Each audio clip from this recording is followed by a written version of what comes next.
안녕하세요. 저는 조용한 곳에서 살고 있는 평범한 주부입니다. 여러분도 혹시 시댁과의 갈등으로 마음이 힘드셨던 적 있나요? 저는 특히 저희 시어머니와의 이야기로 할 말이 많은데요. 사람 인생이라는 게 생각대로 흘러가면 좋겠지만 뜻대로 되지 않을 때도 많잖아요. 10번 찍어 안 넘어가는 나무 없다는 속담이 있지만 제 경우는 꼭 10번을 찍어도 넘어가지 않고 버텨야 했던 나무 같았어요. 얼마나 견디고 또 견뎠는지 매일매일 속으로 이를 악물며 살아왔던 것 같습니다. 억울했던 그 순간들, 꾹 참아왔던 말들을 이제는 이렇게 글로 풀어내보려 합니다. 부디 제 이야기를 끝까지 들어주세요. 저는 엄청 늦둥이라 부모님 나이가 다른 또래 부모님들보다 많아요. 제 나이가 36인데 부모님은 어느덧 칠순을 훌쩍 넘기셨죠. 그런데도 두 분은 여전히 젊게 지내시고 제 눈에는 절대 노인 같지 않으세요. 사실 제 인생에서 가장 존경하는 사람을 꼽으라면 주저없이 엄마라고 말할 수 있어요. 우리 엄마는 제게 거의 마더 테레사 같은 분이거든요. 어릴 때부터 누구를 만나든 늘 먼저 나서서 도와주시고 정말 마음이 넓으신 분이세요. 엄마는 예전에 중학교 선생님이셨는데 집안 형편이 어려워 끼니도 제대로 못 챙기는 학생들을 종종 우리 집으로 데려와 밥을 먹이고 챙겨주곤 하셨어요. 그 당시 저는 그게 불만이었어요. 엄마는 제 엄마인데 모르는 언니 오빠들이 와서 엄마를 선생님이라고 부르며 친한 척하는 게 왠지 모르게 질투가 났거든요. 그 중에서도 특히 기억에 남는 오빠가 하나 있어요. 늘 꾀죄죄한 모습이었지만 의외로 전교 1등을 놓치지 않는 똑똑한 오빠였죠. 그 오빠는 가끔 제 초등학교 숙제를 봐주기도 했는데 숙제를 같이 할 때마다 이 오빠 정말 대단하다는 생각이 들곤 했어요. 공부를 얼마나 잘하는지 모를 정도로 설명도 잘해주고 마치 친동생처럼 저를 잘 챙겨줬던 그 따뜻한 순간들이 아직도 생생하게 남아 있어요. 힘들어 보이는 상황에서도 저를 위해 항상 웃어주고 작은 것 하나하나도 꼼꼼하게 챙겨주던 모습이 떠올라요. 특히 제가 수학 문제를 이해하지 못해 머리를 쥐어뜯고 있을 때 오빠는 제 옆에서 차분하게 하나하나 설명해주며 천천히 하면 된다고, 저는 충분히 잘하고 있다고 다독여주던 그 목소리와 표정이 지금도 마음속에 깊이 새겨져 있어요. 그때 느꼈던 따뜻함과 배려심 덕분에 저도 조금 더 나은 사람이 되고 싶다는 생각을 하게 되었던 것 같아요. 그런데 엄마가 선생님을 그만두게 된 일이 있었어요. 자세히는 모르지만 엄마가 정말 힘들어 하셨던 것만은 기억나요. 선생님을 그만두고 나서부터 우리 집에 엄마의 제자들이 찾아오지 않게 됐고 저는 많이 심심했죠. 하지만 엄마는 그 이후로 온갖 일들을 하셨어요. 새벽같이 일어나 시장에서 일도 하시고 힘든 굳은 일도 마다하지 않으셨죠. 한동안 엄마가 다시 교육 쪽 일을 하시려고 노력하신 적도 있었어요. 학교나 학원에서 일해볼까 하고 알아보셨지만 당시에는 여건이 여의치 않았고 그 일로 많이 낙심하셨던 걸로 기억해요. 결국 엄마는 다시 온갖 일들을 하시기 시작하셨고 동네 리어카를 끌고 다니며 고철을 모압하는 일도 하셨는데 그 모습이 어린 저에게는 마음 아프고 안쓰럽게 느껴졌어요. 저랑 아빠가 이제 그만하라고 몇 번을 말려도 엄마는 고개를 저으며 그래도 이렇게라도 해야 우리 가족이 더 나아질 수 있다고 말씀하시며 절대 그만두지 않으셨죠. 그 모습이 지금 생각해도 대단하고 한편으로는 마음이 아릿해져요. 엄마가 선생님을 그만두신 후 집안 형편이 갑자기 어려워지면서 저는 빨리 철이 들어야만 했어요. 학교를 다니면서도 방과 후에는 틈틈이 엄마를 돕거나 집안일을 도맡아 했어요. 그래서인지 또래 아이들처럼 자유롭게 놀지 못한 것에 대한 아쉬움도 있었지만 그런 시간들 덕분에 저는 더 성숙하고 책임감 있는 어른으로 성장할 수 있었던 것 같아요. 그렇게 시간이 흘러 대학에 가고 졸업 후에는 직장에 들어가면서 본격적인 사회생활을 시작했어요. 엄마가 보여주신 강인한 모습이 저에게는 늘 본보기가 되었고 그래서 어떤 어려움이 닥쳐도 포기하지 않고 버틸 수 있었죠. 우리 아빠는 발이 좀 넓으신 편인데 아빠의 반주 친구 중에 지역 공무원인 분이 계셨어요. 그분이 저를 동사무소 직원 한 명과 연결시켜줬는데 그 남자는 첫 만남부터 예의 바르고 반듯한 모습이 인상적이었어요. 처음 만났을 때 그는 정중하게 인사를 건네고 말할 때도 저를 배려하며 눈을 맞추는 게 신뢰가 가더라고요. 남친이랑 사귀고 나서 제가 동사무소에 놀러 갔을 때가 있었어요. 다른 건 몰라도 남자친구가 어르신과 대화를 나누며 친절하게 서류 작업을 돕는 모습을 보면서 그 사람이 얼마나 진심으로 사람들을 돕고 있는지, 그리고 그 일을 얼마나 소중하게 생각하는지 느낄 수 있었어요. 그런 모습을 보니 그가 더 믿음직스럽고 제가 선택한 사람이 맞다는 생각이 들었죠. 자기는 정말 대단해. 이렇게 매번 사람들을 돕는 걸 보면 난 항상 감동받아. 남을 먼저 생각하는 마음이 쉽지 않은데 늘 그렇게 하잖아. 그게 정말 멋있고 존경스러워. 뭘 대단해. 그냥 내가 할 수 있는 만큼 하는 거지. 도울 수 있을 때 돕는 게 맞다고 생각해서 하는 건데. 그렇게 말해주니까 좀 쑥스럽네. 자기는 그렇게 쉽게 말하지만 사실 아무나 그렇게 못해. 사람들한테 친절하게 대하고 작은 일이라도 돕고자 하는 그 마음이 난 진짜 대단하다고 생각해. 그래서 난 자기가 너무 자랑스러워. 자기 덕분에 나도 더 좋은 사람이 되고 싶어지는 것 같아. 자기가 그렇게 말해주니까 진짜 힘이 나네. 사실 나도 지칠 때가 많거든. 근데 자기가 항상 옆에서 할 수 있어 라고 해주고 내가 힘들어할 때도 이해해주니까 그게 얼마나 큰 힘이 되는지 몰라. 자기 덕분에 내가 더 열심히 할 수 있는 것 같아. 고마워 자기야. 그렇게 3년을 연애하고 31살에 결혼을 하게 됐죠. 남편 집안은 완전한 금수저는 아니지만 꽤 잘 사는 분위기였어요. 시아버지는 전기 관련 사업을 하셨고 시어머니는 요양원 원장이셨거든요. 저희 아빠는 철물점을 운영하시고 엄마는 작은 세탁소에서 일하시고 학습지 교사로도 일을 하셨는데 시어머니가 그런 배경을 별로 좋아하시지 않으셨던 것 같아요. 상견례 자리에서 우리 아빠는 특유의 부침성으로 시댁 어른들과 자연스럽게 이야기를 나누셨어요. 아이고, 사돈 어르신, 이렇게 뵙게 되어 정말 반갑습니다. 딸내미가 결혼하게 되면서 이렇게 훌륭한 집안과 가족이 될 수 있다는 게 얼마나 영광인지 몰라요. 하하, 저희도 이렇게 정 많고 부침성 있는 며느리를 만나서 반갑습니다. 그런데 철물점 운영하신다고 하셨다던데 어떠신가요? 요즘 일이 쉽지 않을 텐데요. 아이고, 사돈 어르신, 철물점이 뭐 별거 없어 보일 수도 있지만 생각보다 저희 가게를 찾는 분들이 많습니다. 뭐 하나 고장나면 저희 같은 사람들이 꼭 필요하걸랑요.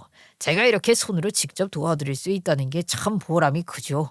그리고 우리 딸이랑 사위도 결혼하고 나면 제가 뒤에서 든든히 지켜줄 테니까 너무 걱정하지 않으셔도 됩니다. 허허, 그렇게 말씀하시니 믿음이 갑니다. 사실 우리 아들이 좀 고지식한 면이 있어서 걱정했는데 사돈 어른 같은 분이 옆에 있으면 잘 맞춰갈 수 있을 것 같습니다. 아이고, 그런 말씀 감사합니다. 저희 딸도 사람들 잘 챙기고 마음이 따뜻한 아이라 분명 어른들 마음에 들 겁니다. 두 분께서도 저희 아이들 잘 부탁드립니다. 가족은 결국 서로가 의지하고 도우며 사는 거 아니겠습니까? 저도 잘하도록 하겠습니다. 아빠 덕분에 상견례 분위기는 화기애애해졌고 결국 결혼이 성사되었어요. 그리고 사실 그 자리에서 엄마가 리어카를 끌고 다니신다는 이야기는 굳이 꺼내지 않았어요. 솔직히 그걸 얘기한다고 해서 뭐가 나아질 것도 없잖아요. 엄마도 직장이 있으셨고 그런 걸 굳이 드러내고 싶지도 않았어요. 괜히 사람들 입에 오르내릴 것 같아서 차라리 말 안 하는 게 나을 거라고 생각했죠. 결혼하고 나서 어느 날 시어머니가 길에서 엄마가 리어카 끌고 다니시는 모습을 보셨나 보더라고요. 그날 시어머니는 완전히 화가 나셔서 신혼집까지 곧장 찾아오셨는데 문을 벌컥 열고 들어오시자마자 남편에게 고래고래 소리를 지르기 시작하셨어요. 그 모습이 얼마나 놀라웠는지 갑작스러운 방문에 저도 당황했지만 시어머니는 저를 나무라는 것보다 끝까지 목소리를 높이며 남편에게 따지셨어요. 너는 알고 있었어? 네 장모가 리어카 끌고 폐품 줍고 다니는 건 말이야. 우리 완전히 속았잖아. 네, 알고 있었어요. 가끔 하시는 것 같더라고요. 직장은 따로 있으신데 속인 건 아니잖아요. 뭐? 당신 그걸 알고 있었어? 근데 왜 나한테 말 안 했어? 당신이 먼저 말하지 않으니까 굳이 아는 척하는 게 실례일 것 같았어. 그래도 그런 건 미리 얘기해줬어야지. 내가 몰라서 얼마나 당황했는지 알아? 미안해. 사실 결혼 결심하고 장모님 처음 소개받았을 때 바로 알아봤어. 그때부터 꼭 저분의 사위가 되고 싶다고 생각했었거든. 알고 보니 남편이 우리 엄마가 리어카를 끌고 다니시는 걸 알고 있었던 이유는 엄마가 리어카로 모은 돈을 늘 기부해 오셨기 때문이었어요. 그 얘기를 들었을 때 정말 가슴이 뭉클하면서도 왜 남편이 그걸 저한테 말하지 않았는지 서운하기도 했죠. 남편은 동사무소에서 근무하면서 그 기부 내역을 보게 되었고, 그래서 엄마의 선행을 알게 되었던 거예요. 저는 그때까지 전혀 몰랐던 사실이라 깜짝 놀랐고, 엄마가 그렇게 묵묵히 좋은 일을 해오셨다는 걸 알게 되니 한편으로는 너무 죄송하기도 하고 또 너무 자랑스러웠어요. 엄마가 저렇게 훌륭한 분이셨는데 그걸 제가 너무 몰랐던 것 같아서요. 그런데 시어머니는 그걸 듣고 기막혀 하시면서 남편에게 따져 물으셨어요. 시어머니는 남편에게 알면서도 모른 척한 거냐며 대체 어떻게 그럴 수 있냐고 화를 내셨어요. 그리고 저에게도 따가운 시선을 던지며 착하고 순진한 아들을 어떻게 꼬셨기에 저렇게 자신을 대하느냐고 역정을 내셨죠. 한참 동안 고래고래 소리치며 우리 집을 난장판으로 만들고 나서야 겨우 돌아가셨어요. 그 상황에서 저는 아무 말도 할 수 없었고 그저 어리 빠진 채로 남편과 서로를 바라볼 수밖에 없었어요. 남편이 제 편에서 저를 끝까지 지켜주었다는 생각에 고마운 마음이 들었고 엄마가 리어카를 끌고 다니시는 걸 알면서도 아무 이야기를 하지 않은 것도 고마웠어요. 시어머니의 거센 공격에도 흔들리지 않고 저와 엄마를 보호하려는 남편의 모습이 정말 든든했거든요. 그 순간만큼은 남편에게 얼마나 감사한지, 그리고 그가 제 편이라는 사실이 얼마나 큰 위안이 되는지 다시 한번 느꼈어요. 그런데 시어머니는 그걸로 끝이 아니었어요. 그날 이후로 대놓고 엄마를 무시하기 시작하셨어요. 너희 엄마 아직도 리어카 끌고 다니시니? 참, 그 나이에 그걸 하고 다니는 것도 대단하다, 대단해. 그렇게 살면 뭐가 남는다고 그렇게 고생을 하실까 몰라? 아휴, 나는 도저히 이해가 안 가. 어머님, 엄마가 어떻게 사시는지 제가 더 잘 알고 있습니다. 굳이 그렇게까지 말씀 안 하셔도 돼요. 예, 너는 나서지 마라. 내가 우리 아들이 생각해서 하는 말인데 네가 뭘 안다고 그래? 엄마, 그만하세요. 그런 말씀은 저희한테 전혀 도움이 안 돼요.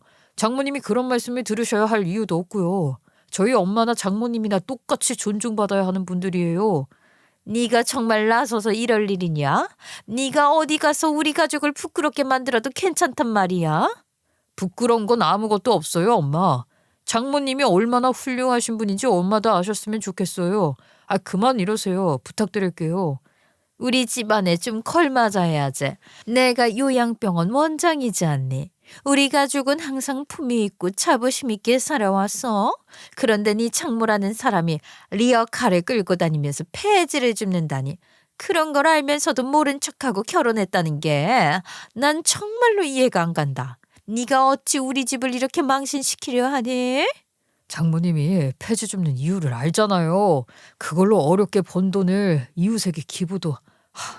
남들은 쉬운 일이라 생각 못 하실 테지만 그렇게 누군가를 돕기 위해 희생하는 게 얼마나 대단한 일인지 아세요? 저는 그런 장모님 정말 존경합니다. 그런 모습이 부끄럽다기보다는 자랑스럽다고요. 솔직히 남편이 이렇게 저를 위해 나서주는 건 정말 고맙지만 그럴 때마다 시어머니의 화살이 저한테로 돌아오니 마음이 너무 무거웠고 남편이 제 편을 들어줄 때면 시어머니는 그 화를 고스란히 저에게 쏟아내시니 그 후폭풍은 제가 감당해야 하니까요. 시어머니의 날카로운 말들이 제 가슴에 비수처럼 꽂힐 때마다 정말 속이 상하고 그럴 때마다 참는 것도 한계가 느껴져요. 남편이 아무리 든든하게 제 편을 들어줘도 그 뒤에 몰아치는 시어머니의 비난을 저 혼자 감당하는 건 너무나 힘든 일이거든요. 그 순간마다 말하고 싶은 말이 목구멍까지 차오르지만 말하면 더 큰 갈등으로 번질 것 같아서 참을 수밖에 없었어요. 제가 말대꾸라도 하면 시어머니는 더 크게 화를 내실 게 뻔하고 그럴수록 남편까지 곤란하게 만들까봐 무서웠어요. 솔직히 어이가 없고 속이 터지지만 괜히 말 꺼냈다가 더 큰 싸움으로 번질까봐 참는 거예요. 어차피 제가 무슨 말을 해도 시어머니는 들으려고 하지 않으실 테니까요. 그래서 매번 꾹 참고 넘기지만 그럴 때마다 왜 내가 이런 대접을 받아야 하나 싶은 생각이 들면서 마음 한구석에는 점점 더 큰 상처가 쌓여만 가는 느낌이었어요. 그나마 시아버지가 우리 아빠와 잘 지내시는 덕에 시어머니도 다른 가족들 앞에서는 함부로 티를 못 내시긴 했어요. 시아버지는 우리 아빠랑 자주 술자리를 가지시는데 두 분이 그렇게 죽이 척척 맞아요. 한 번은 두 분이 막걸리를 마시며 동네에서 함께 고생했던 젊은 시절 이야기를 나누시다가 갑자기 시아버지가 아빠에게 우리 며느리가 마음에 든다고 하셨고 아빠도 사위가 정말 든든하고 성실해서 믿음직하다고 하시며 서로 자식 자랑을 하시며 두 분이 노래까지 부르셨는데 그 모습에 저도 괜히 마음이 따뜻했는데 그럴 때마다 시어머니가 얼마나 불편해 하시는지 대놓고 얼굴에 다 드러나거든요. 시아버지가 아빠랑 즐겁게 이야기할 때마다 시어머니는 마치 누가 일부러 속을 뒤집어 놓은 듯 인상을 쓰시고 심지어 대화 중간에 괜히 딴죽을 거시는 일도 많아요. 그 모습이 보일 때마다 정말 눈치가 보이고 또 얼마나 불편한지 말로 다 못할 정도예요. 이런 상황이 계속되니까 저도 이제 지쳤어요. 시어머니가 대놓고 저희 엄마를 무시하시는 것도 남편과 저 사이를 이간질하려고 하시는 것도 다 참아왔지만 언제까지 참아야 할지 모르겠더라고요. 그럴 때마다 시어머니가 얼마나 불편해 하시는지 눈에 보일 정도거든요. 그런데 문제는 그 후부터 시작이었어요. 저희 엄마가 나이가 들다 보니 슬슬 몸이 안 좋아지기 시작했거든요. 환갑 때 이미 허리 수술을 한번 하셨는데 리어카 끌고 무리하게 일을 하신 바람에 몸이 완전히 망가져 버리신 거예요. 그때 아빠도 엄마를 돌볼 상황이 아니셨어요. 오토바이 배달을 배워보신다고 하다가 교통사고로 허리 부상을 입으셨고 그 후유증으로 장시간 서 있거나 움직이는 게 어려운 상태였거든요. 제가 혼자서 엄마를 병원에 모시고 다니면서 간병하는 날들이 이어졌어요. 솔직히 너무 힘들었지만 엄마를 돌봐야 하니까 어떻게든 버텨냈죠. 그러다 남편과 상의 끝에 친정엄마를 우리 집으로 모셔오기로 했어요. 남편은 오래 걸리지 않을 테니까 당연히 도와주겠다고 했어요. 그런데 그 소식을 시어머니가 들으셨고 갑자기 집에 찾아오셔서 불만을 터뜨리기 시작하셨죠. 시어머니가 갑자기 집에 찾아오시더니 화를 터뜨리며 저를 몰아세우셨어요. 친정엄마를 간병인도 아닌 제가 돌보겠다고 하니 그게 어처구니 없다는 듯이 말씀이 이어졌어요. 저는 잠깐만 도움을 드리는 거라며 조심스럽게 변명해봤지만 시어머니는 제 말을 끊고 강하게 말씀하셨어요. 이 집은 자신의 아들 집이고 시댁 일이 먼저라고 강조하시며 친정집 일은 제가 알아서 처리하라고요. 그날 시어머니의 단호한 태도에 아무 말도 할 수 없었고 그냥 고개를 숙일 수밖에 없었어요. 그래도 어쩌겠어요. 엄마가 아프신 상황에서 집에 모시고 올 수밖에 없었죠. 그날 이후로 시어머니의 시집살이가 본격적으로 시작됐고 평소에도 방문이 잦으셨지만 이번엔 매번 이유를 붙여 찾아오시는 거예요. 집에 들어오자마자 날카로운 눈초리로 저를 보며 불만을 터뜨렸는데 친정 엄마 때문에 집안일이 제대로 되지 않는 것 같다며 집안 꼴이 왜 이러냐고 하시더군요. 그 말과 함께 반찬거리며 청소 도구까지 들고 오시더니 한숨을 내쉬며 집안 여기저기를 꼼꼼히 살피셨어요. 시어머니는 냉장고 문을 열어 식재료 하나하나를 꺼내어 보며 상태를 검사하셨어요. 야채가 시들었다며 혀를 차기도 하고 고기가 신선하지 않다며 고개를 저으시기도 했죠. 집안의 구석구석을 샅샅이 살피며 부족한 점을 하나하나 지적하셨던 모습이 아직도 눈에 선해요. 정말이지 시어머니가 저를 어떻게든 깎아내리려고 작정하신 게 분명하다는 생각이 들 정도였어요. 속으로는 이게 대체 뭔 짓인가 싶었지만 시어머니 앞에서 감히 뭐라고 말 한마디 할 수 없는 제 자신이 더 답답했죠. 엄마를 돌보는 입장에서 말대꾸라도 하면 더 큰 갈등으로 번질까 두려웠고 엄마도 있으니 참을 수밖에 없었어요. 그때마다 제 마음 한 구석에서는 속상함과 억울함, 짜증이 끓어오르곤 했어요. 이 이불은 언제 세탁한 거야? 사돈이 환자인데 깨끗하게 해야지. 이러다 우리 아들까지 피해보면 어쩌려고 그러니? 도대체가 왜 이렇게 신경을 못 쓰는 거야? 네가 집안일을 이렇게 대충 할 거면 어쩌자는 거야? 어머니, 저도 최대한 노력하고 있어요. 엄마도 아프시고 저도 지치다 보니까 조금 부족할 수는 있는 건 알지만 그래도 최선을 다하고 있거든요. 그러니까 이해 좀 해주셨으면 좋겠어요. 사돈, 아휴, 제가 민폐인 건 알지만 저희 딸이 정말 애쓰고 있어요. 저 때문에 힘든 일 많겠지만 조금만 이해해 주세요. 저도 더 이상 부담이 되지 않으려고 노력할게요. 환자 있는 집은 더 신경 쓰셔야 해요. 그게 며느리로서의 도리가 아니겠어요? 이불도 좀 깨끗하게 빨고 집안 정리도 좀 하세요. 우리 아들이 여기서 지내야 하는데 이렇게 엉망진창으로 만들어 놓으면 어쩌시려고 그래요? 알겠어요, 어머니. 지금 바로 할게요, 그럼. 저는 일부러 바로 한다고 했어요. 더럽고 치사하지만 괜히 말대꾸했다가 더 큰 소리를 듣고 싶지 않아서 그냥 하겠다고 한 거예요. 찬물에 이불 빨래를 하면서 손끝이 얼어오는 게 느껴지는데 솔직히 말해서 여러분 같으면 이 상황에서 어떻게 하시겠어요? 시모는 아주 죽일 듯이 쳐다보고 저는 이거라도 해야 말이 덜 나올 것 같아서 억지로 하고 이게 다 무슨 상황이냐고요. 그렇게 빨래를 마치고 나니 기진맥진해서 겨우 자리에 앉았는데 시어머니는 그런 저와 엄마를 비꼬듯 바라보며 한마디 하셨어요. 아이고, 그 정도 했다고 신다니. 참 대단하네. 이래서야 며느리 노릇을 제대로 할 수 있겠어? 안 그래요, 사돈? 아휴, 사돈, 제 딸이 쉬지도 못하나요? 아니면 제가 이 집에 있는 게 그렇게 꼴보기 싫으신가요? 뭐 꼴보기 싫다기보다는 우리 아들한테 피해가 갈까봐 걱정이 돼서요.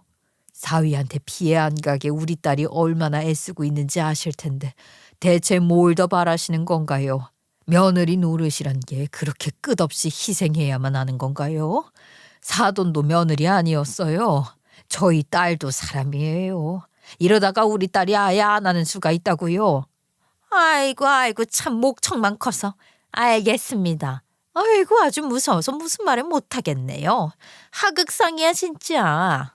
그런 날들이 계속 반복되었어요. 친정엄마를 돌보며 시어머니와의 갈등에서 나름 최선을 다했지만 남편도 저한테 자꾸 이런 말들을 듣고 시어머니한테도 듣다 보니 예전처럼 제 편을 들어주지 않았고 무관심해져 갔어요. 그런 모습 또한 제가 감내해야 했죠. 엄마를 모시고 있었으니까요. 친정엄마는 그런 저를 보고 미안해하셨지만 저는 애써 웃으며 괜찮다고 말했어요. 엄마에게 걱정하지 말라고 말했지만 속으로는 제 마음이 편치 않았어요. 그 순간에도 시어머니의 잔소리가 머릿속을 떠나지 않았거든요. 아들한테 피해주지 말라는 말, 네가 시댁일을 먼저 생각해야 한다는 말, 끝도 없이 반복되던 그 말들이 머릿속에서 떠나질 않았어요. 그런 일이 반복될수록 남편과 저는 점점 서먹해졌고 저는 아무 잘못도 없는데도 억울하고 서운한 마음이 커져만 갔어요. 시어머니는 요양원의 원장이면서도 출근 시간도 제멋대로였고 평일엔 거의 쉬면서 주말에만 출근하시는 상황이었는데요. 집안 살림에 대한 드자비뿐만 아니라 가끔 요양원에서 원장인 본인이 해야 할 일을 저에게 시키거나 잔심부름을 시키며 부려먹으셨는데 솔직히 너무 하기 싫었지만 시어머니의 요구를 무시하면 또 남편에게 이상하게 일러바칠 게 뻔해서 어쩔 수 없이 따라드리곤 했죠. 그때마다 더럽고 치사하다는 생각이 들었지만 참을 수밖에 없었어요. 나름 이름 있는 재단에서 운영하는 요양원인데 원장이 저런 사람이라니 직원들만 불쌍하다는 생각이 들었어요. 겉으로는 품위 있는 척 남들 앞에서는 모범적인 원장인 것처럼 행동하지만 그 내면은 어찌나 속 좁고 이기적인지 알면 사람들도 다 놀랄 겁니다. 사람들을 겉모습으로 판단하고 자신의 기준에 맞지 않는다고 깎아내리는 게 시어머니의 습관이었어요. 어쩌면 요양병원의 직원들에게도 그런 잣대를 들이대고 있을 거라 생각하니 그들이 처한 현실이 안쓰럽게 느껴질 정도였죠. 하지만 이 말을 대놓고 할 수 없다는 게 제일 답답했어요. 늘 자신이 최고라고 믿고 가족조차도 자기 뜻에 따라야 한다고 여기는 사람에게는 아무리 옳은 말도 들리지 않을 테니까요. 그리고 결국 엄마는 아빠와 상의 끝에 요양원에 들어가기로 했어요. 평생 있는 건 아니고 몇 년이라도 마음 편하게 쉬고 싶다고 하시더라고요. 엄마가 그동안 얼마나 힘들었을지 생각하니 마음이 아팠어요. 아빠가 편찮으신 이후로 더 마음이 불편하셨겠죠. 그래서 저에게 좋은 곳 좀 알아봐 달라고 하셨는데 시어머니가 요양원 원장인 거 알면서도 그렇게 말씀하신 걸 보면 엄마도 시모가 원장으로 있는 곳은 피하고 싶으셨던 것 같아요. 저 같아도 피할 것 같아요. 그래서 저는 따로 다른 요양원을 찾아보고 있었어요. 엄마가 조금이라도 편하게 지낼 수 있는 곳이어야 했거든요. 그런데 우리 아빠가 푼수처럼 시아버지께 엄마 요양원 이야기를 꺼내신 거예요. 그 덕분에 엄마가 요양원을 알아보고 있다는 소식이 시어머니 귀에도 들어가 버렸고 결국 시어머니께서 주말에 요양원으로 저를 부르셨죠. 저는 혹시라도 우리 엄마를 그 요양원으로 데려오라는 소리라도 할까봐 걱정이 되면서도 시어머니의 뜻을 거스를 수 없어서 마주할 수밖에 없었지만 솔직히 어떻게 거절해야 할지 고민이 많았어요. 엄마를 그 요양원으로 보내는 건 절대 생각할 수 없는 일이었고 시어머니께 그런 속내를 들키지 않으면서도 어떻게 이 상황을 피할 수 있을지 계속 머리를 굴렸어요. 거절한다면 그 후의 갈등이 너무 뻔하고 그렇다고 순순히 따를 수도 없었기에 마음이 무거웠던 거죠. 시어머니는 저를 안 치시더니 갑자기 팜플렛 하나를 내밀었어요.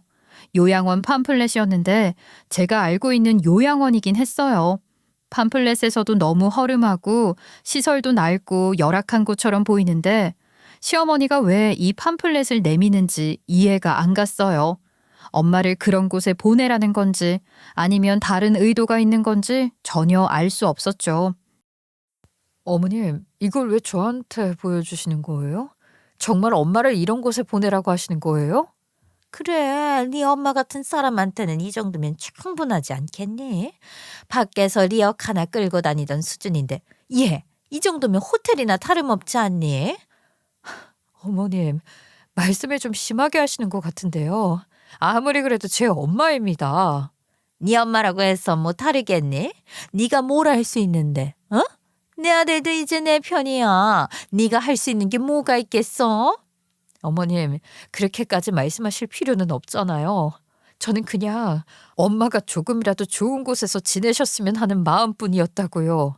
좋은 곳이라, 좋은 곳이라. 네 엄마 수준에 좋은 곳이 어디 있겠어? 그 순간 화가 머리끝까지 치밀었어요. 아무리 우리 엄마가 우스워 보인다고 해도 어떻게 이런 취급을 할 수 있는지 도저히 이해가 가지 않았어요. 엄마를 그렇게 낮춰보면서 저를 이런 식으로 모욕하다니 정말 참을 수가 없었어요. 시어머니의 그 비웃는 표정을 보니 더 이상 가만히 있을 수 없다는 생각이 들었죠. 저도 모르게 말이 튀어나왔고 어이가 없어서 시어머니를 쳐다보며 말했어요. 어머님이 대체 제가 뭘 모른다고 생각하시는 건지, 그래서 저를 이렇게 함부로 대하는 건지 모르겠다고요. 정말로 저를 우습게 보시는 거냐고 하니 시어머니가 먼저 코웃음을 치면서 저를 내려다봤어요. 그 표정이 얼마나 얄미웠는지 몰라요. 마치 저를 우습게 여기고 있다는 게 온몸으로 느껴졌죠. 시어머니는 내 아들도 이제 자기 편이라며 제가 뭘 할 수 있겠냐고 도발하듯 말했어요. 그 순간 정말이지 더는 참을 수가 없었어요. 시어머니가 요양원 원장이란 직함으로 얼마나 많은 권력을 가지고 있는지 알고 있었지만 그걸 무기로 엄마를 깔아뭉개려는 태도에 분노가 치밀었죠. 이렇게 당하고만 있을 수 없다는 생각이 확 들었어요. 우리 엄마를 그렇게 낮춰본다는 건 우리 가족을 전부 깔아뭉개는 것과 같았어요. 그래서 결국 꾹 참고 있었던 말이 터져 나오고 말았어요. 어머님, 아마 그곳에 가시게 될 분은 어머님이실 거예요. 이 정도로 사람을 깔보시다니 정말 대단하시네요. 하지만 어머님께서도 그 요양원의 현실을 곧 마주하시게 될지 몰라요. 뭐라고? 네가 지금 무슨 말을 하고 있는 거야? 네가 감히 무슨 수로 그런 일을 할 수 있다고 생각하는 거야? 어머님이 운영하시는 요양원 재단의 A지점 요양원장의 비리 이미 다 알고 있어요. 그리고 관련 자료도 모두 모아뒀습니다.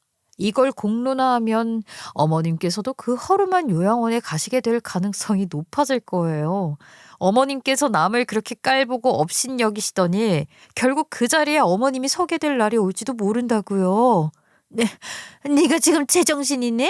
네 남편도 이제 우리 편인데 네가 무슨 힘으로 그런 일을 할 수 있겠다고 생각하는 거야? 정말로 날 이렇게까지 위협하려는 거냐? 시어머니는 제 말을 듣고 얼굴이 하얗게 질리더니 순간적으로 벌벌 떨기 시작했어요. 그러더니 갑자기 손을 뻗어 제 팔을 붙잡으셨어요. 목소리는 여전히 떨리고 있었지만 이제는 애원하는 듯한 톤으로 바뀌었어요. 시어머니는 이러지 말자며 우리가 서로 이렇게까지 해야 하겠느냐고 말하셨어요. 정말 이걸 다 폭로하겠냐며 자기가 좀 심했다고 네 엄마에 대해 그런 말을 한 건 자신의 잘못이었다고 사과하더군요.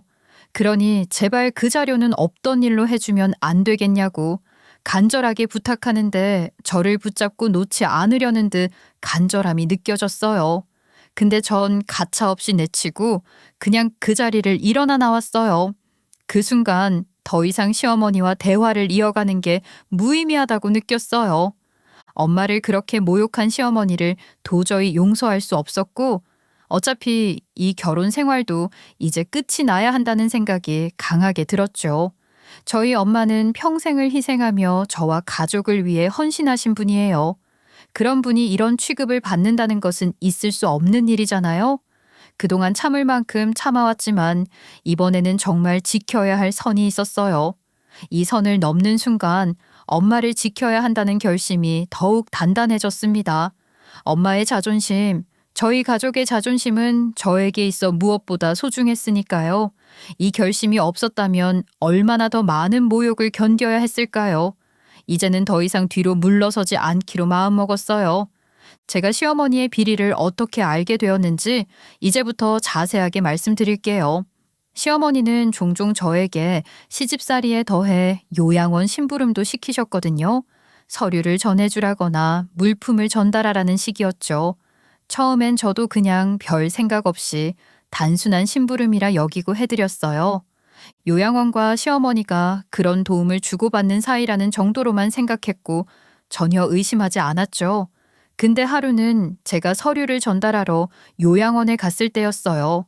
그날은 뭔가 기분이 묘하게 안 좋더라고요. 요양원 분위기가 괜히 싸해 보였어요. 직원이 서류를 꺼내놓고는 갑자기 자리를 비웠는데 저도 모르게 서류 안을 힐끔 보게 됐죠. 순간 심장이 쿵쾅거리고 손에 땀이 나더라고요. 이거 그냥 평범한 서류겠지 하고 스스로를 진정시키려 했는데 뭔가 석연찮은 기분을 떨칠 수가 없었죠. 거기엔 특정 노인들의 이름과 생년월일이 적힌 리스트가 있었고 인계 지침 같은 내용도 포함돼 있더군요. 그때까지만 해도 그냥 평범한 서류겠거니 했습니다. 하지만 결정적이었던 건 그 이후였어요. 시어머니가 갑자기 저에게 우편물을 좀 보내달라고 하시면서 봉투를 맡기셨는데 일전에 요양원에서 봤던 서류가 불현듯 떠오르면서 이 봉투 안에는 대체 뭐가 들어있을까 하는 생각이 머릿속을 떠나질 않더라고요. 솔직히 심장이 두근거리면서도 손이 간질간질했죠. 아무리 생각해도 그냥 넘기기엔 뭔가 찜찜한 기분이 들었어요. 그때부터 머릿속에서 계속 두 갈래로 싸우는 거예요. 그냥 맡은 대로 보낼까 아니면 확인해볼까 하면서요. 결국 궁금증을 참을 수가 없어서 그 봉투를 몰래 열어보게 됐어요. 이렇게 중요한 서류인데 왜 시어머니는 저에게 맡겼나 싶으시죠? 그건 시어머니가 저를 굉장히 믿고 있거나 아니면 별로 대수롭지 않게 생각하신 것 같았어요. 그래서 저한테 그 봉투를 맡기셨겠죠? 결국 저는 그 봉투를 열어봤고 거기서 충격적인 내용을 확인하게 됐습니다. 그 봉투 안에는 요양원과 주고받은 수익 배분 내역 같은 서류가 있었어요. 명단을 보니 몇몇 노인분들이 이미 요양원으로 인계되었다는 기록이 있었고 그와 함께 특정 금액이 입금된 내역까지 적혀 있었어요. 그런데 그게 끝이 아니었어요. 입소자 수와 실제 금액이 전혀 맞지 않는다는 점이 눈에 띄더라고요. 어쩐지 찜찜한 느낌이 들었는데 허위로 부풀려진 금액들이 요양원 운영비로 꾸며져 있었던 거죠. 마치 그 돈이 전부 정상적인 절차로 쓰인 것처럼요. 그 순간 머릿속이 하얘졌어요. 시어머니가 이런 엄청난 비리를 저지르고 있었다니 믿기 힘들었지만 증거가 너무 명확했어요. 전 사실 그 요양원이 너무 허름해 보여서 입소자가 없을 거라 생각했었거든요. 그런데 시어머니는 그쪽에서 돈을 받은 뒤 자기가 있는 요양병원의 노인 일부들을 그쪽으로 인계해버린 게 자명했어요. 심지어 그 요양원이 시어머니가 원장으로 있는 요양원도 아닌 다른 재단의 요양원인데 말이에요. 이건 엄연히 불법이고 징계 사유였죠. 그래서 저는 시어머니께 이 사실을 명명백백 밝히며 얘기했어요. 어머니, 그동안 제가 본의 아니게 이런 자료를 보게 됐어요. 그러게 왜 이렇게 고양이한테 생선을 맡긴 것처럼 저한테 맡기셨어요. 저 일부러 이거 알고 있었는데도 참고는 있었는데 이젠 더 이상은 못 봐드리겠어요. 뭐라고? 감히 네가 그걸 왜 봤어? 내가 잘못한 건 맞지만 네가 그걸 봤다고 이렇게 나서는 건 아니잖아. 감이라고 하시는데 이건 어머니가 잘못하신 거잖아요. 남편도 대충 아는 것 같았는데 그동안 자기 엄마 편 들어주고 그냥 넘어가줬던 거 저 알고도 참고 있었어요. 하지만 이제는 정말 더는 못 봐드리겠어요. 우리 아들이 네가 이러는 거 내가 다 말할 거야. 네, 그러세요. 얘기하세요. 시어머니는 바로 남편에게 일러 바쳤어요. 남편은 그 말을 듣고 한동안 무거운 침묵을 지켰죠. 제가 예상했던 대로 남편도 상황의 심각성을 충분히 알고 있었을 거예요.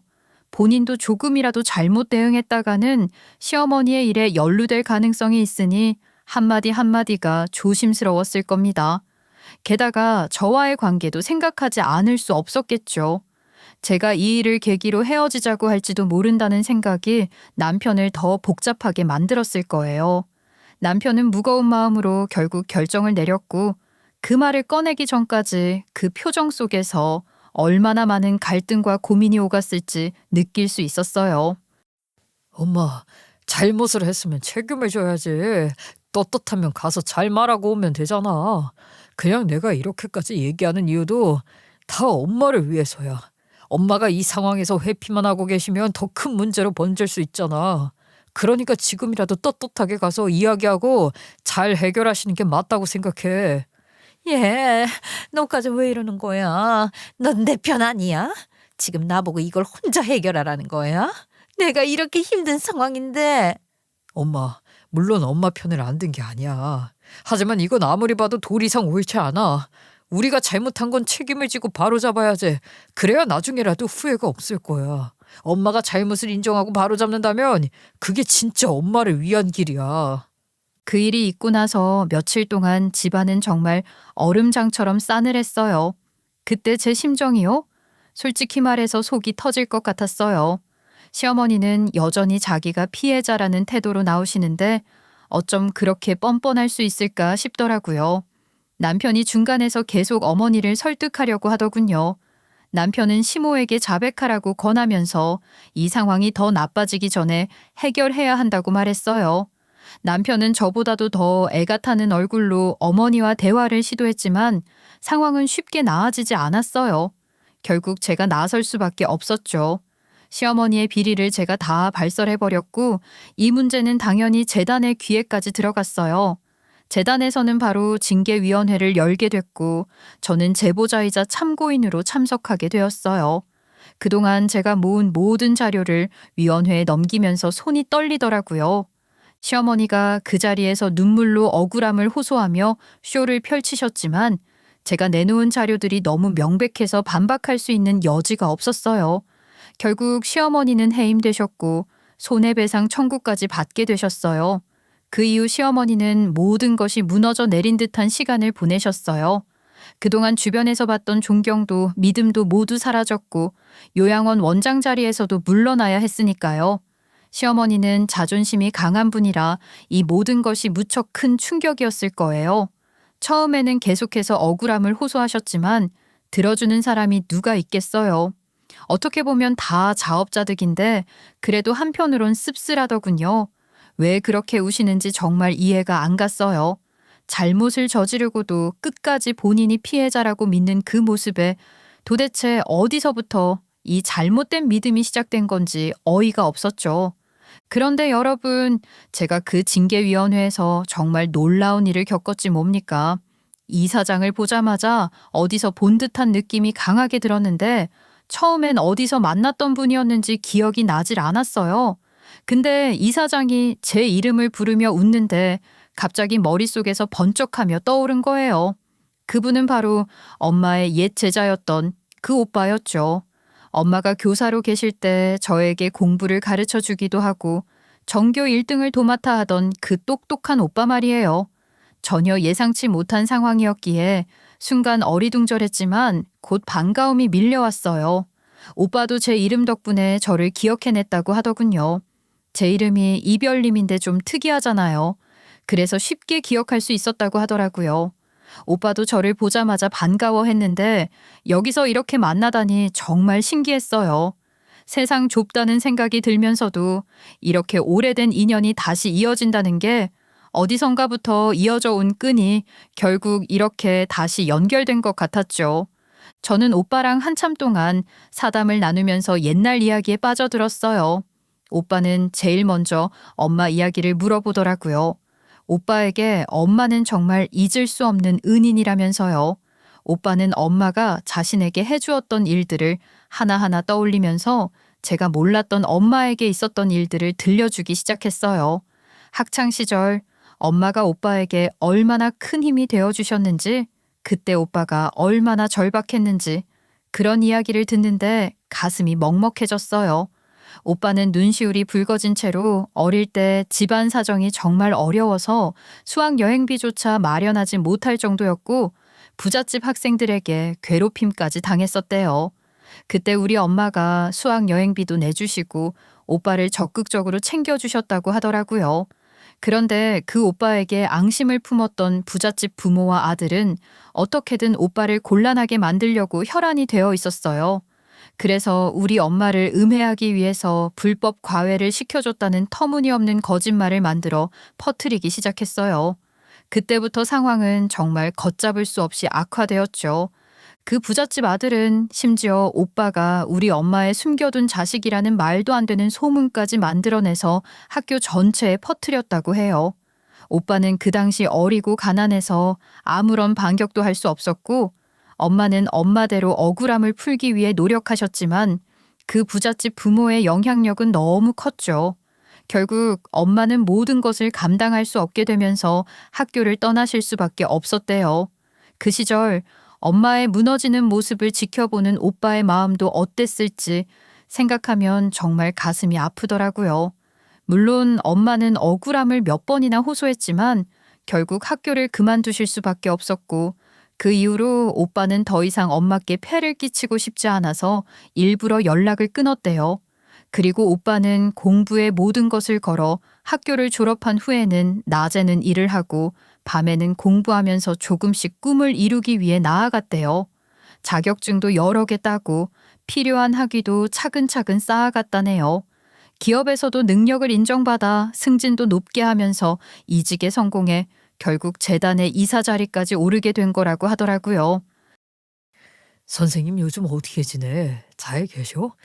나도 요즘 생각이 많았는데 이렇게 다시 만나게 될 줄은 몰랐어. 예전 일들 다 기억나거든. 선생님이 나한테 해주셨던 것들 그 덕분에 내가 이렇게 버텨올 수 있었어. 아휴 정말 고마우신 분인데 안 그래도 소식을 듣고 싶었어. 사실 엄마가 요즘 몸이 많이 안 좋으셔서 요양원을 알아보고 있는 중이에요. 이제 연세도 있으시고 혼자 계시는 것도 걱정이 돼서요. 그래? 그럼 잘 됐다. 내가 직접 모셔가고 싶어. 선생님이 나한테 정말 큰 은인이시잖아. 내가 이렇게 성공할 수 있었던 것도 다 선생님 덕분이고 이번 기회에 꼭 은혜를 갚고 싶어. 선생님께서 나한테 해주셨던 그 마음을 이제 내가 돌려드리고 싶어. 내가 모시면 선생님도 더 편안하게 지내실 수 있을 거야. 아유 참, 오빠가 그렇게 말씀해 주셔서 정말 고맙지만 엄마가 괜찮으실지 모르겠어요. 사실 엄마가 좀 고집도 세시고 혼자 계시는 걸 더 편하게 생각하실 때도 있어서요. 제가 한번 설득해 보긴 하겠지만 어떻게 반응하실지 솔직히 잘 모르겠어요. 오빠의 말을 듣고 난 뒤 제 마음은 무척 복잡해졌어요. 오빠는 진심으로 엄마를 모시고 싶어 하는 것 같았고, 저도 그 마음을 모르는 게 아니었죠. 그래서 다음 날 오빠와 저는 함께 엄마를 찾아뵙기로 했는데, 집에 오빠와 함께 들어서자 엄마는 놀란 눈빛으로 우리를 바라보셨어요. 저는 상황을 설명하기 시작했고, 엄마는 놀라면서 반가워했고, 오빠의 계획을 듣곤 한동안 말없이 듣고 계시다가 천천히 한숨을 내쉬며 결국 고개를 끄덕이셨죠. 엄마는 마지못해 오빠의 제안을 받아들이기로 하셨어요. 오빠 덕분에 엄마는 그 재단에서 운영하는 프리미엄 럭셔리 요양원에 들어가게 되었죠. 시설도 최고급이어서 엄마가 지내시기에 부족함이 없을 정도였어요. 역시 사람이 착하게 살아야 한다는 말이 틀리지 않더군요. 오빠가 엄마를 모시고 가는 날, 저는 엄마와 오빠의 얼굴에 맺힌 미소를 보면서 다행이라고 생각했어요. 오빠는 요양원 관계자들에게 엄마를 부탁하며 하나하나 세심하게 챙기는 모습이었고, 엄마도 그런 오빠를 보며 안심하는 표정이었죠.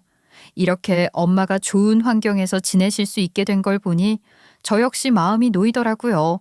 한편 남편은 저에게 시어머니가 그동안 우리 사이를 어떻게 이간질했는지 고백하더군요. 사실 나 엄마가 우리 사이를 이간질하는 거 알고 있었어.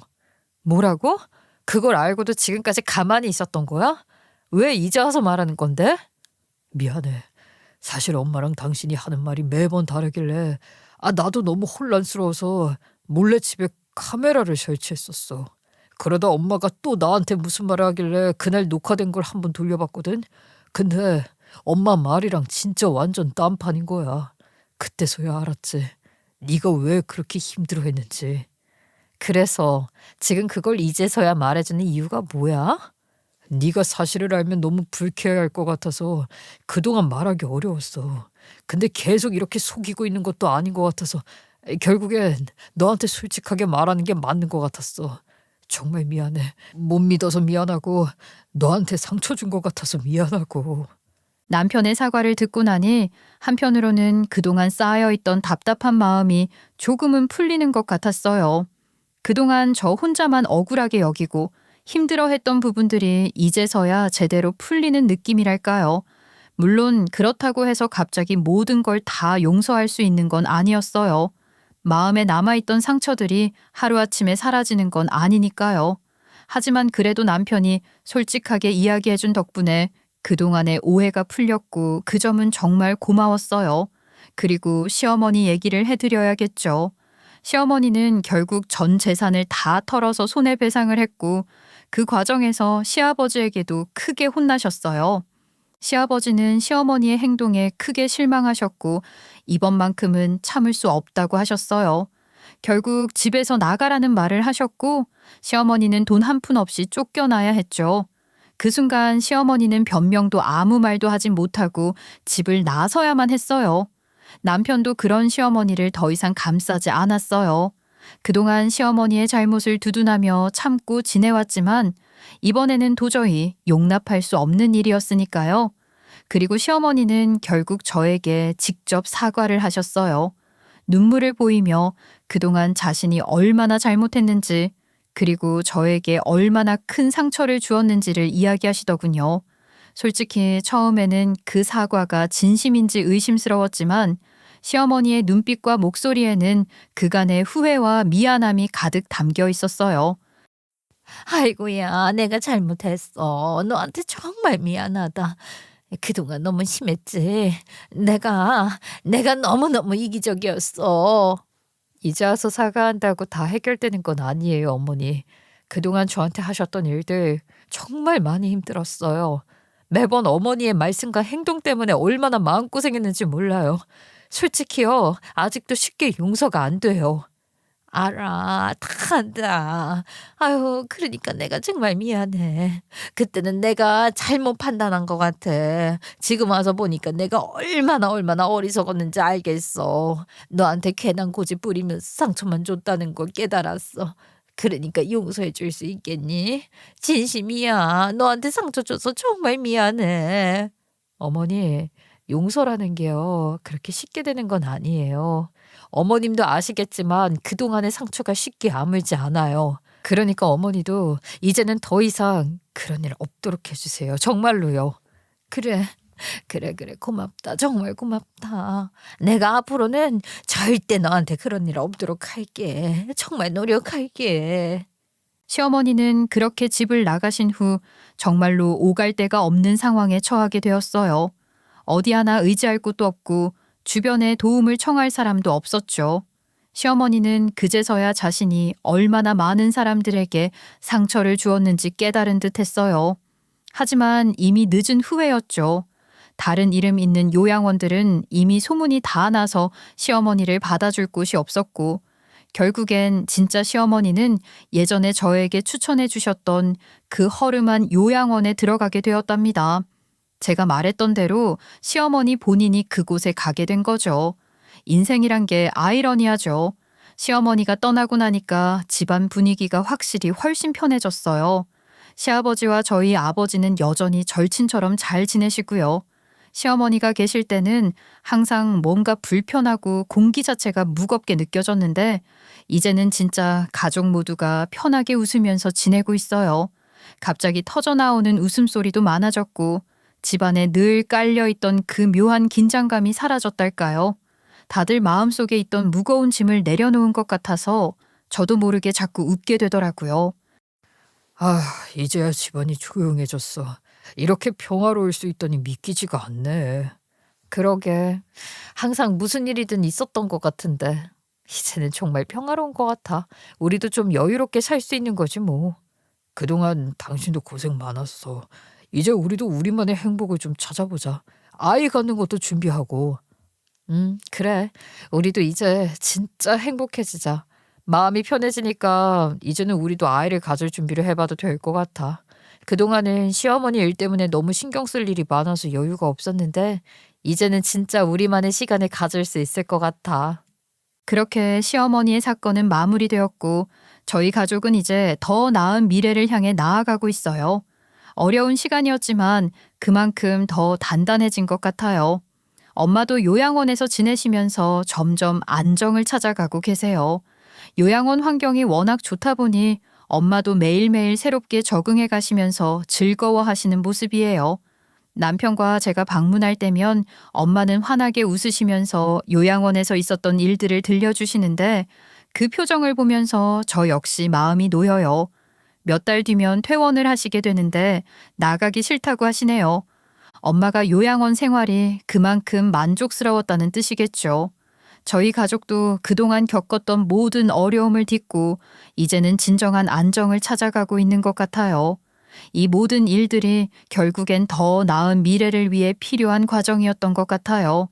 지금 우리 가족의 평온한 일상을 보면 그동안의 고생이 헛되지 않았다는 생각이 들어요.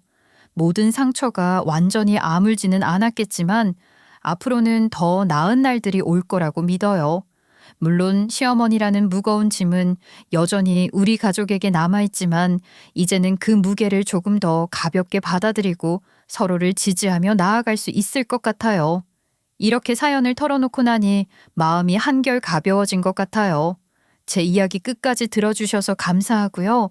여러분도 늘 행복하시길 바랍니다.